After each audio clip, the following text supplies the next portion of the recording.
Assalamualaikum dan salam sejahtera. Pada pertemuan lepas, kita telah lihat perjanjian Julai 1963 dan peristiwa pengisytiharan Malaysia. Kali ini, kita akan lihat topik terakhir dalam bab pembentukan Malaysia, iaitu konfrontasi dan usaha menangani. Anda boleh rujuk buku teks sejarah, muka surat 106 hingga 109. Jangan lupa subscribe dan jangan lupa tekan butang loceng supaya tidak terlepas pertemuan terbaru. Kerajaan Indonesia tidak menentang pada peringkat awal rancangan pembentukan Malaysia. Penentangan mula muncul selepas pemberontakan Brunei pada 7 Disember 1962 apabila Tunku Abdul Rahman Putra Al-Haj membuat kenyataan bahawa Indonesia terlibat membantu pemberontakan.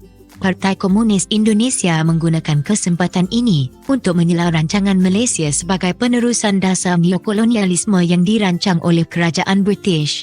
Neokolonialisme adalah peluasan pengaruh politik oleh sesebuah kuasa besar terhadap negara lain.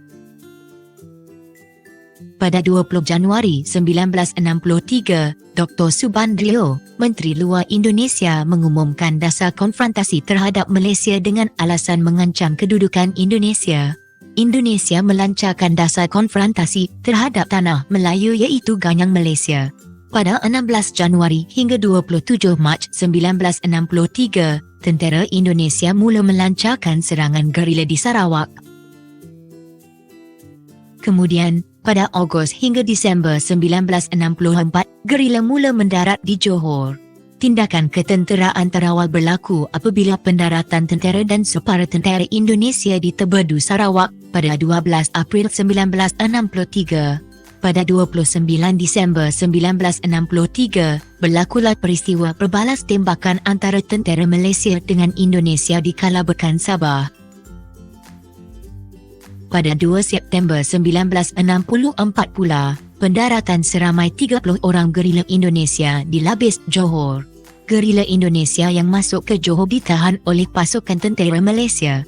Dr. Ismail Abdul Rahman membawa isu serangan ini ke dalam Majlis Keselamatan PBB. Kaedah provokasi tidak mengubah pendirian Malaysia untuk bertindak selain cara diplomatik.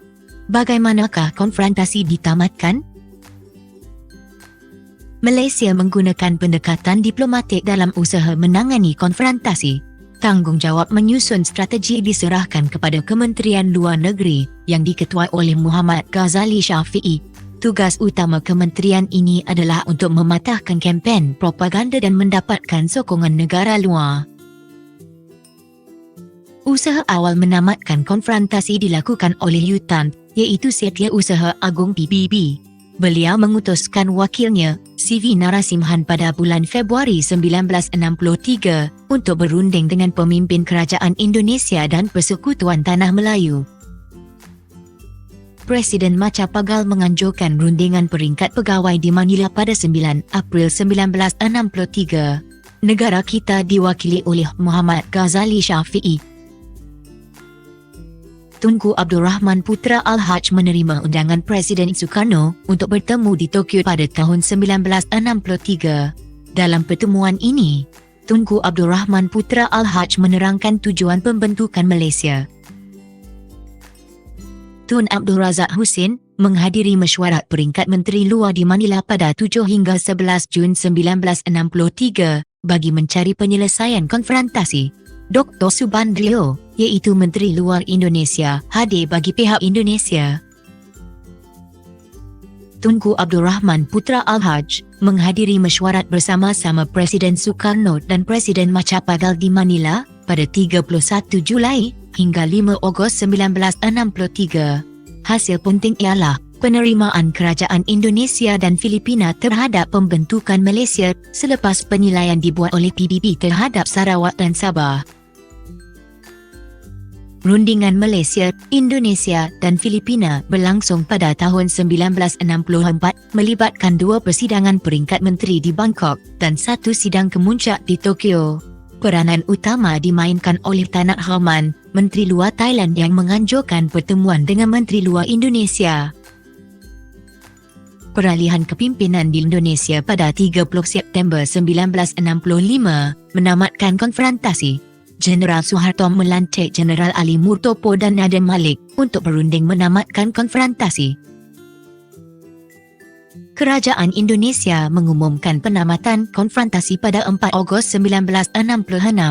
Tun Abdul Razak Husin menandatangani perjanjian persetujuan normalisasi hubungan Indonesia-Malaysia di Jakarta pada 11 Ogos 1966.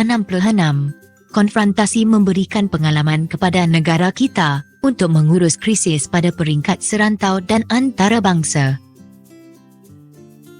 Komitmen tinggi yang diberikan oleh pemimpin dan pegawai kerajaan berjaya mengelakkan masalah ini menjadi konflik yang lebih besar. Oleh itu, penting bagi rakyat Malaysia bersatu padu untuk memastikan kestabilan negara dan mengelakkan ancaman luar. Pada Perteminda akan datang, kita akan masuk bab baru, iaitu bab cabaran selepas pembentukan Malaysia. Jika anda buka video ini menggunakan Facebook atau YouTube, pada bahagian penerangan, terdapat pautan untuk playlist bagi semua Perteminda pelbagai subjek dan juga terdapat penerangan bagaimana hendak install aplikasi Perteminda dalam telefon anda. Assalamualaikum dan salam sejahtera semua. Belajarlah dengan bijak menggunakan Perteminda.